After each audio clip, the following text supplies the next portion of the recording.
لقد کان فی یوسف و اخوتہ آیات للسائلین، یوسف کے واقعہ میں اور ان کے برادران کے ساتھ پیش آنے والے مشاجرے میں پوچھنے والوں کے لیے نصیحتیں۔ ایک بات تو یہ معلوم ہوئی کہ یہ واقعہ پوچھا گیا۔ ترمذی کتاب التفسیر میں بھی ہے اور مستدرک حاکم تفسیر میں بھی ہے کہ مشرکین یا یہود نے پوچھا تھا، اور یہ اس لیے کہ یوسف علیہ السلام حضرت یعقوب کے بیٹے ہیں، اور یعقوب اور بنی اسرائیل کا مسکن شام تھا، تو یہ مصر کیسے پہنچے؟ یہ تاریخی سرگزشت اللہ بزرگ و برتر نے سورۃ یوسف کے اندر بیان فرمائی،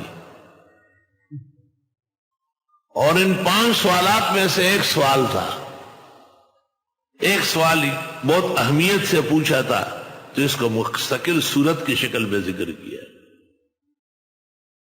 اور دوسرا سوال روح کے بارے میں تھا، وَيَسْأَلُونَكَ عَنِ الرُّوحِ قُلِ الرُّوحُ مِنْ أَمْرِ رَبِّي،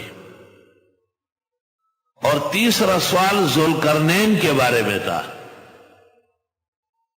اور چوتھا سوال اصحاب کہف کے بارے میں، اور 5واں سوال حضرت موسیٰ و خضر کے بارے میں۔ یہ 5 سوالات مکے کے مشرکوں نے یہود مدینہ کے اکسانے سے پیغمبر اسلام کے آزمانے کے لیے کیے تھے۔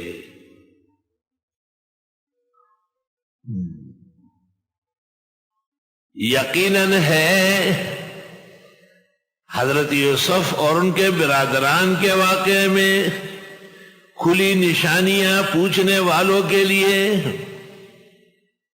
دیکھو، یوسف کو خدا تعالیٰ عزت دینا چاہتا تھا، برادران نہیں چاہتے تھے، سازش کر رہے تھے، مگر ہوا وہی جو اللہ نے چاہا، اور ایک نہ ایک دن برادران یوسف کی طرح۔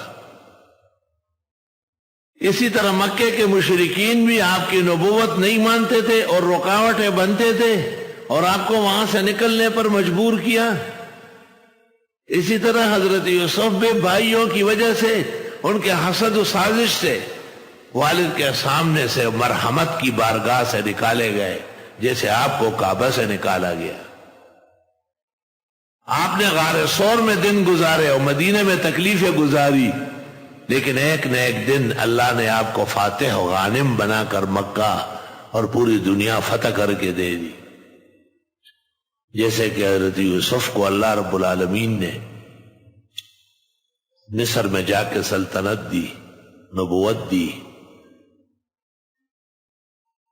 یہی وجہ تھی کہ حضرت محمد صلی اللہ علیہ وسلم نے فتح مکہ کے دن مشرکین سے پوچھا کہ تم نے جو سلوک کیا ہے میرے ساتھ، اس کا کیا تقاضا ہے؟